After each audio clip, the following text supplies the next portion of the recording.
시청자 여러분 안녕하십니까? BOA 모닝뉴스 시작합니다. 최근 단행된 미한일 3국의 독자 대북 제재는 현재 중국과 러시아가 거부권을 행사하는 안보리 체제에서 가장 효과적이라고 전 유엔 대북제재위원회 전문가 패널이 지적했습니다. 하지만 분명히 한계도 있기 때문에 효과를 높이기 위해서는 현행 제재의 엄격한 이행은 물론 북한을 지원하는 중국과 러시아의 개인과 기업들을 제재해야 한다는 제안도 나옵니다. 첫 소식 박승혁 기자가 보도합니다. 닐 와츠 전 유엔 안보리 대북제재위원회 전문가 패널 위원은 거부권을 가진 상임이사국인 중국과 러시아의 반대로 안보리가 답보 중인 상황에서 독자 제재는 유엔 제재 밖에서 유일하며 가장 효과적인 수단이라고 말했습니다. 그러면서 이 같은 독자 제재의 파급력을 간과해서는 안 된다며 독자 제재를 더 효과적으로 만들어주는 것은 파트너 국가들의 협력이라고 강조했습니다. And in that way, it makes unilateral sanctions much more effective than just one country applying it on its own. We know that individuals related to North Korea's nuclear programs travel to countries such as Iran and Syria. And so what we can do through those sanctions, because they include a travel ban, 반면에 후르카와 가스이사 전 유엔 대북제재위원회 전문가 패널 위원은 미한일 3국의 독자 제재의 한계를 지적했습니다.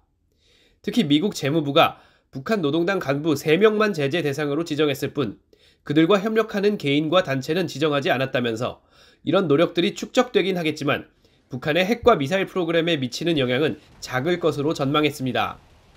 그러면서 북한을 지원하는 중국과 러시아의 기업과 개인들을 제재해야 한다고 강조했습니다. By designating the North Koreans, now U.S. government has a legal basis to sanction any foreign entity collaborating with these three North Korean folks. China and Russia, there are still many individual entities cooperating with North Korean folks connected to WMD program. And occasionally, U.S. government sanctions them. But the number, in my view, appears to be too small. 북한 주재 영국 대사를 지낸 앨러스테어 모건 전 유엔 대북제재위 전문가 패널 조정관은 누가 제재를 부과하느냐보다 회원국들의 제재 집행 여부가 더 중요하다고 말했습니다. 따라서 유엔 회원국들이 안보리의 현재 상황과 별도로 현행 제재를 충실히 이행해야 한다면서 안보리의 추가 결의나 제재 대상 지정과 관계없이 북한 재화의 수출입과 해양 운송, 금융 거래 등과 관련한 현재 가동 중인 안보리 제재들의 엄격한 이행이 필요하다고 강조했습니다. VOA 뉴스 박승혁입니다. 북한의 핵실험 중단을 촉구하는 결의안이 유엔 총회에서 압도적 다수의 찬성으로 채택됐습니다.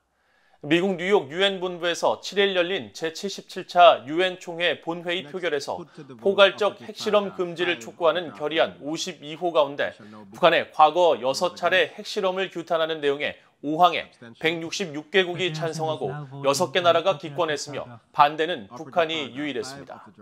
이 조항은 북한의 유엔 안보리 결의를 철저히 준수하고 핵무기 개발을 포기하며 어떠한 추가 핵실험도 하지 말 것을 촉구하고 있습니다. 또 핵무기 없는 세계를 향한 로드맵 구축에 관한 결의안 61호 중 북핵 폐기를 촉구하는 제10항도 찬성 145, 기권 15, 반대 4로 본회의를 통과했습니다. 유럽연합이 북한 내 현장 검증 활동이 불가능한 상황에서는 대북 지원을 제공할 수 없다는 입장을 밝혔습니다. 북한의 국경 봉쇄 조치가 이어지면서 이전 사업들은 거의 모두 중단된 상태입니다. 박동정 기자가 보도합니다. 유럽연합 EU의 대북 지원 사업이 내년에도 재개되기 어려울 전망입니다. 유럽연합 집행위원회 산하 인도지원사무국의 대변인은 내년 인도적 지원 계획에 북한도 포함되어 있느냐는 VOA의 서면 질의에 현재 상황을 거론하며 이 같은 입장을 밝혔습니다. 이 대변인은 특히 지난 2020년 초부터 북한의 국경이 폐쇄됐고 국제 직원들이 북한 내에서 활동할 수 없었다면서 그 결과 2021년 인도지원사무국이 시작한 재난대응과 식량 안보에 관한 2가지 활동이 중단될 수밖에 없었고 원격 수행이 가능한 일부 활동들만 완료할 수 있었다고 말했습니다. 그러면서 현재 상황과 북한 당국의 국경 폐쇄 속에 인도지원사무국은 검증을 위한 국제 직원의 접근이 이뤄지지 않으면 추가 인도적 지원을 제공할 수 없다고 밝혔습니다. 앞서 지난해 3월 유럽연합 인도지원사무국은 북한의 자연재해 대응 능력 강화를 지원하기 위해 인도적 지원금 50만 유로를 배정했었습니다. 당시 인도지원사무국 대변인은 관련 사업 진행 상황과 관련해 해당 국가에 대한 접근과 지원 물자 반입이 가능하고 국제지원의 상주가 보장되는 것이 유럽연합 지원의 핵심 조건이라고 지적했었습니다. 유럽연합은 지난 2018년 북한 내 대규모 홍수 피해 복구를 위해 11만 1,000달러, 2019년 가뭄과 식량 안보에 따른 구호 활동에 6만 1,000달러를 각각 지원한 바 있습니다.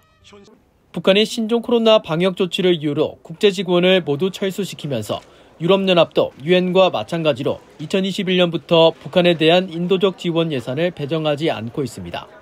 VOA 뉴스 박동정입니다.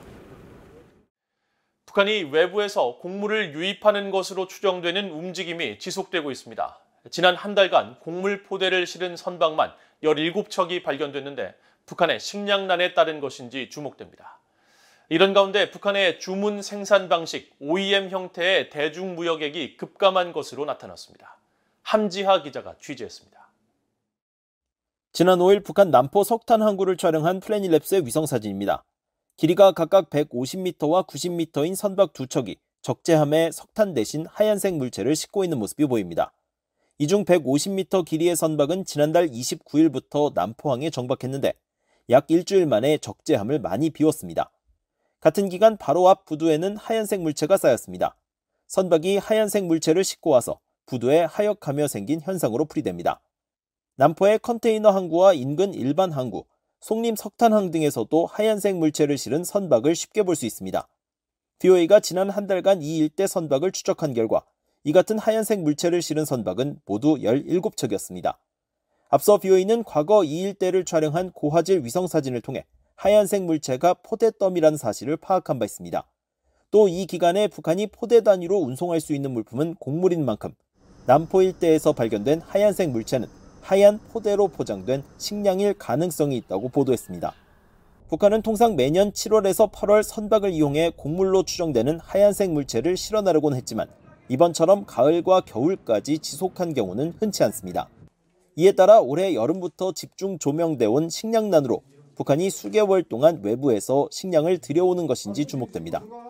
유엔 식량농업기구 FAO가 올해 북한을 식량 지원이 필요한 나라로 재지정한 가운데 북한은 지난 8월 인도산 장립종쌀 10,000톤의 수입을 추진하고 인도의 민간단체에 쌀 지원을 요청하기도 했습니다. 이런 가운데 올해 1월부터 10월 사이 북한의 대중국 역외 가공, 즉 OEM 주문 생산 방식의 수출 규모가 급감해 전체 1억 343만 달러의 3.2%인 340만 2천 달러에 불과한 것으로 나타났습니다.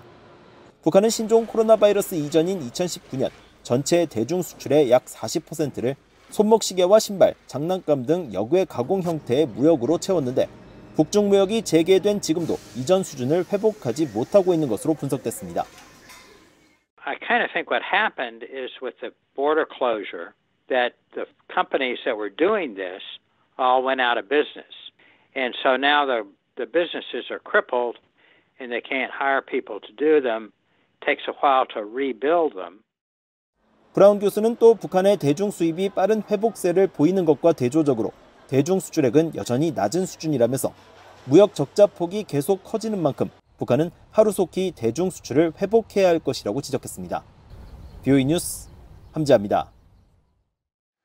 북한 정권의 후원을 받는 것으로 알려진 해킹 조직이 한국에서 많은 사상자가 발생한 이태원 참사의 비극을 악용해 사이버 공격을 감행한 것으로 나타났습니다.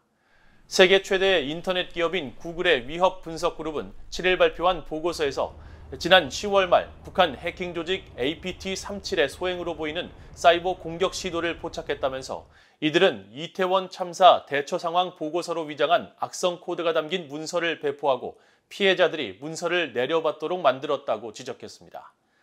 해당 문서는 한국행정안전부 중앙재난안전대책본부의 보고서로 위장했으며 악성 파일이 담긴 자료에는 사고 개요와 인명피해, 조치 상황 등이 상세히 적혀 있었습니다. 구글 측은 APT-37이 인터넷 탐색기인 인터넷 익스플로러의 제로데이 취약점을 악용한 것으로 파악됐으며 해킹 공격 발견 즉시 보안 조치를 했다고 밝히고 북한 해킹 조직이 한국의 비극적인 사건에 대한 사람들의 관심과 애도를 악용해 해킹을 감행했다고 비판했습니다. 한국 정부가 북한 IT 노동자들이 국적과 신분을 위장해 한국 기업으로부터 일감을 수주하고 외화를 벌어들여 핵과 미사일 개발에 전용할 가능성이 있다며 부처 합동주의보를 발령했습니다. 한국 외교부와 국가정보원, 과학기술정보통신부, 통일부, 경찰청 등은 8일 합동주의보를 발표하고 구인구직 플랫폼의 본인 인증 절차 등을 선제적으로 점검한 결과 북한 IT 인력들이 신분을 위조해 기업들의 일감 수주가 가능하다고 판단했다며 신원 확인 절차 강화 등 주의를 요청한다고 밝혔습니다. 그러면서 북한 IT 인력들은 해외 각지에 체류하면서 국적과 신분을 위장해 전 세계 IT 분야 기업들로부터 일감을 수주하고 매년 수억 달러에 달하는 외화를 벌어들이고 있으며 이들 중 상당수는 군수공업부와 국방성 등 안보리 대북제재 대상 기관에 소속돼 이들이 벌어들이는 외화가 북한의 핵과 미사일 개발에 사용되고 있는 것으로 판단하고 있다고 지적했습니다. 북한 IT 노동자의 신분 위장 가능성에 대한 한국 정부의 부처 합동주의보 발령은 미국 정부에 이어 두 번째이며 한국 정부는 앞으로도 국제사회와 긴밀한 공조 아래 국내외 경각심을 제고해 나갈 예정이라고 강조했습니다. 이상으로 VOA 모닝 뉴스를 모두 마칩니다. 시청해주신 여러분 고맙습니다.